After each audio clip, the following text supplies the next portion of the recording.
warahmatullahi wabarakatuh. Waalaikumsalam. Alhamdulillah rabbil alamin wa bihi nasta'in ala umuri dunya waddin wassalatu wassalamu ala asyrafil anbiya'i wal mursalin sayyidina maulana Muhammadin wa ala alihi wa sahbihi ajma'in, amma ba'du. Hadirin hadirat jamaah Masjid Al-Kawakib yang dirahmati Allah, alhamdulillah, puji syukur kepada Allah yang telah memberi kita nikmat sehat walafiat, juga memberi kita kesempatan untuk bisa menjalankan sholat tarawih serta majelis ta'lim yang insyaallah penuh barakah ini. Sesuai dengan sabda Rasulullah, nikmatani maghbunun fihima katsiru minan nas. Ada dua nikmat yang mana manusia itu banyak yang lalai dari dua nikmat itu. Apa itu? As-sihhatu wal faragh. Nikmat sehat dan nikmat waktu kosong. Kita alhamdulillah oleh Allah diberi sehat walafiat sehingga bisa hadir di Masjid Al-Kawakib dan bisa mengikuti majelis ta'lim ini. Juga alhamdulillah kita diberi nikmat al-faragh. Faragh itu diberi waktu longgar, waktu kosong, sehingga kita ada kesempatan untuk mengikutinya. Di luar sana ada orang itu ingin ikuti sholat tarawih, ingin ke masjid, i'tikaf, tapi dia tidak ada kesehatan, maka tidak bisa. Nah, kita ini diberi sehat, alhamdulillah. Di sisi lain ada orang itu diberi sehat oleh Allah, tapi tidak diberi kesempatan, sibuk kerja sana kerja sini, padahal sudah uangnya banyak misal, tapi karena tidak diberi kesempatan. Ini kita nikmat yang sangat anggun, sehat dan waktu longgar, waktu kosong. Ini perlu disyukuri. Di dalam kitab Al-Ihya Ulumuddin, Al-Imam Ghazali menjelaskan tentang puasa. Puasa menurut beliau itu ada 3 tingkatan. Ini perlu kita telaah. Kira-kira kita ini masuk ke tingkatan yang mana? Kata beliau, Imam Ghazali, puasa itu ada 3. Yang pertama shaumul umum, yang kedua shaumul khusus, dan yang ketiga shaumu khususil khusus. Apa itu shaumul umum? Shaumul umum itu adalah puasa perut dan kemaluan dari sesuatu yang diharamkan. Di perutnya ini tidak boleh makan di siang hari, juga tidak boleh kumpul suami istri di siang hari. Ini puasa umum, artinya menjauhi segala yang membatalkan puasa. Ini disebut shaumul umum. Ini tingkatan puasa paling rendah. Gampangnya yang pokoknya sah gitu saja. Tingkatan di atasnya ada shaumul khusus, puasa khusus. Apa itu? Yakni kafusam iwal basar wasail jawarih minal atham. Yakni menahan pendengaran, penglihatan, lesan, tangan, kaki, dan semua anggota dari berbagai dosa atau maksiat. Ini shaumul khusus. Jadi bukan cuma hanya sah, tapi gimana sekiranya di siang hari kita lesan kita tidak melakukan dusta, tidak menghibah orang dan lainnya. Maka puasanya sah dan masuk kategori kedua.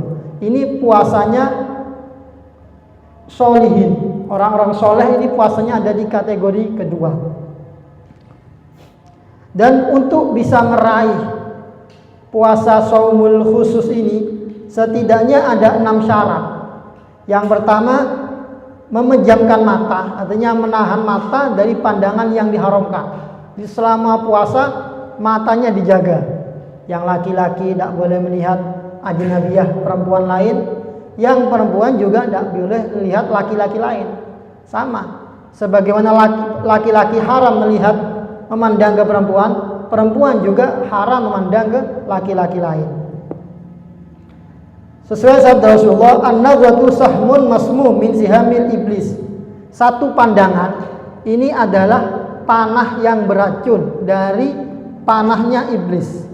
Jadi satu kali pandangan suatu yang diharamkan, maka ini sudah kena panah beracun.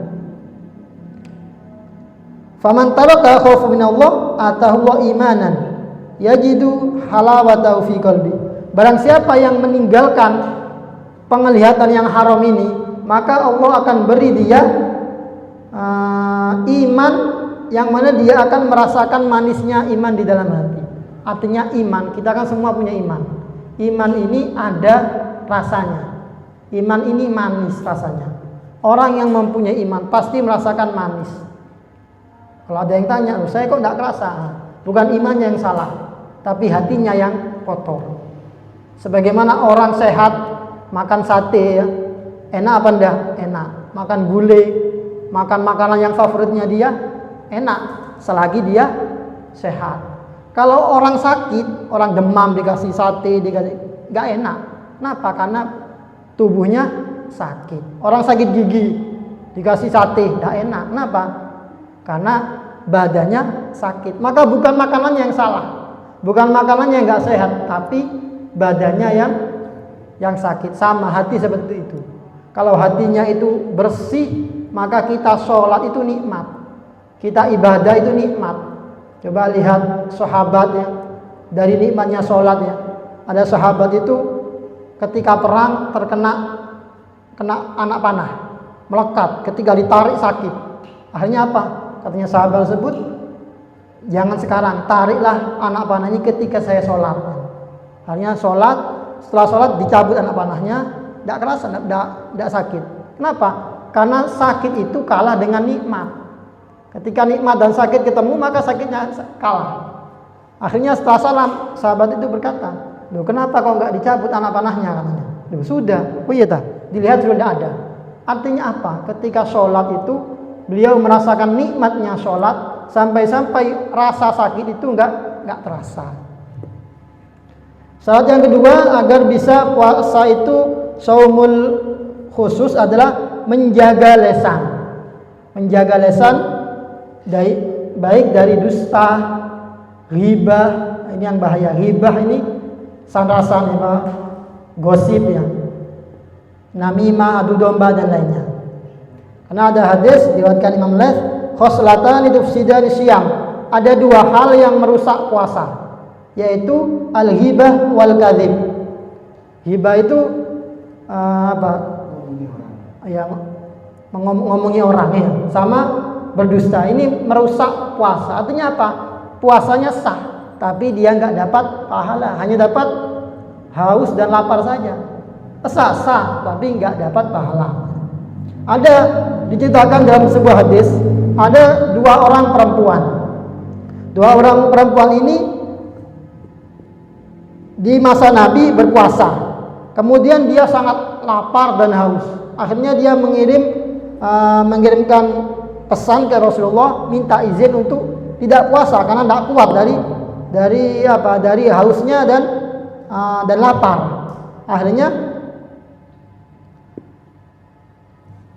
Rasulullah mengatakan kepada mereka kedua, dipanggil, suruh muntahkan, dikasih wadah, suruh muntahkan.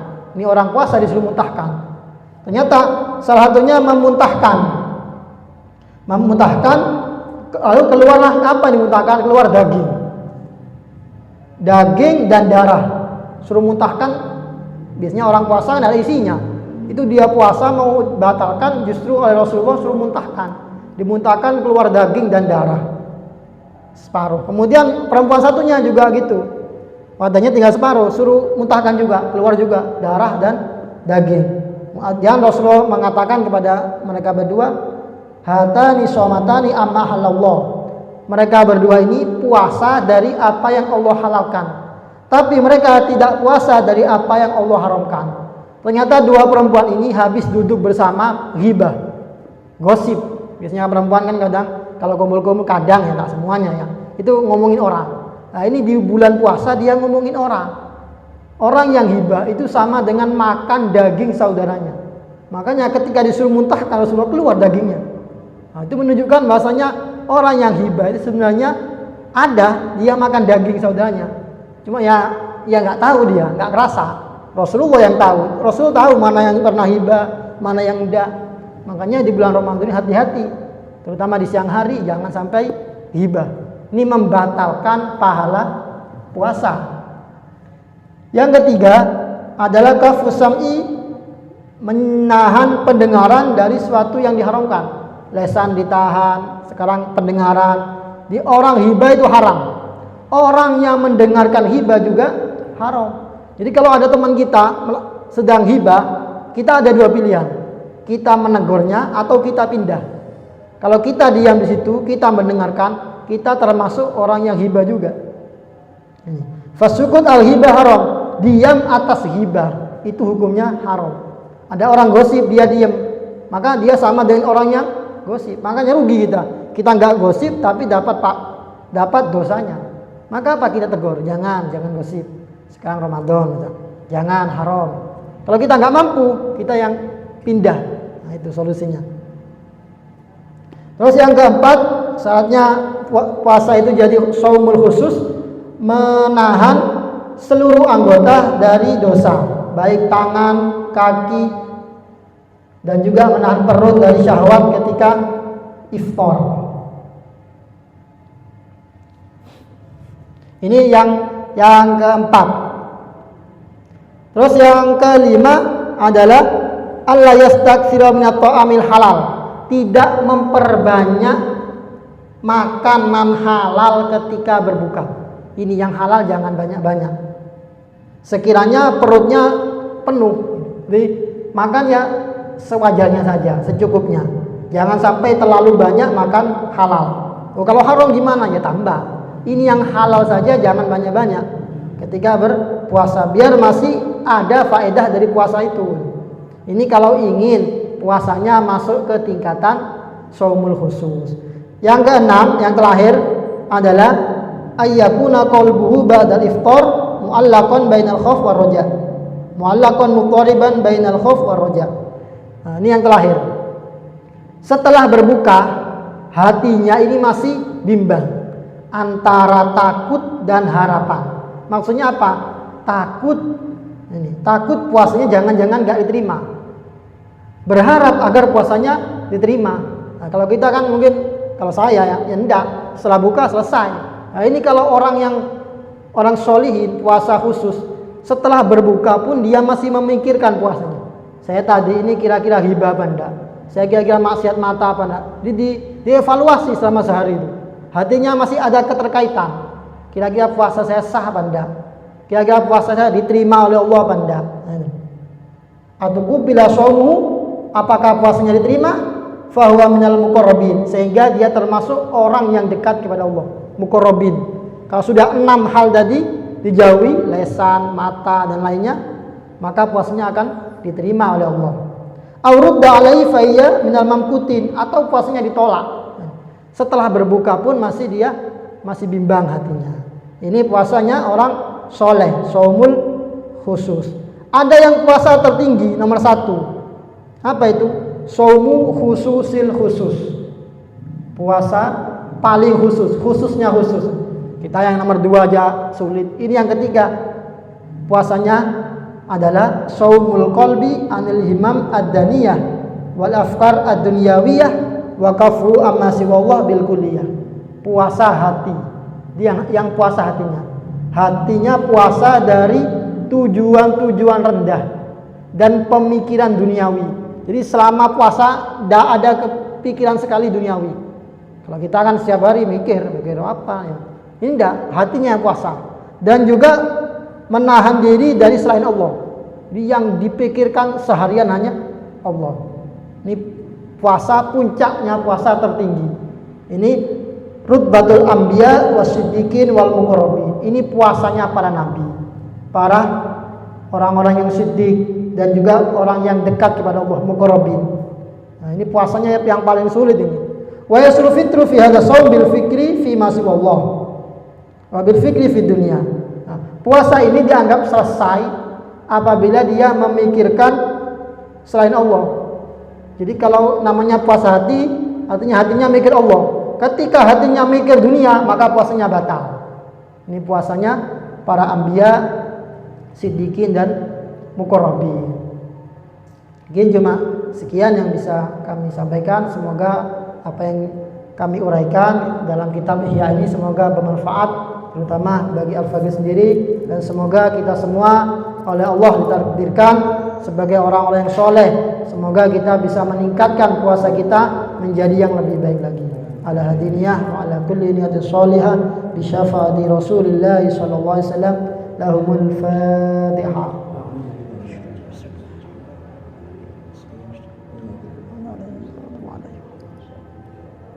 Bismillahirrahmanirrahim. Rabbana anfa'na bima 'allamtana. Rabbi 'allimna alladhi yanfa'una. Rabbi faqqihna wa faqqih ahlana wa qarabati lana fi dinina ma'al kutri unsa wa dzakar. Rabbi wafiqna wafiqhum lima tartadi qawlan wa fi'lan karama warzuqil kulla halalan daima wa akhil azkiya ulama nahda bil khair wa nakfa kulla syar. Rabbana waslih lana kulla syu'un wa akir bi ridha minkal uyun waqdi 'anna rabbana kulla duyun qabla an ta'tiyana rusul manun waghfir wastur anta aqrabu man satar wa salatullahi taghshal mustafa man ilal haqqi da'ana wal wafa bi kitabin في ناس شفاء وعلى الآخرة شفاء وعلى الصحب المصابه. اللهم اهدنا بهداك واجعلنا مما يسار في رضاك ولا تولنا وليا سواك ولا تجعلنا ممن خالف أمرك وأصاك وحسبنا الله ونعم الوكيل ولا حول ولا قوة إلا بالله العظيم. صلى الله عليه وسلم محمد وآله وصحبه وسلم. سبحان ربك رب العزة عما يصفون وسلام على المرسلين والحمد لله رب العالمين. ربنا تقبل منا بسر أسرار الفاتحة.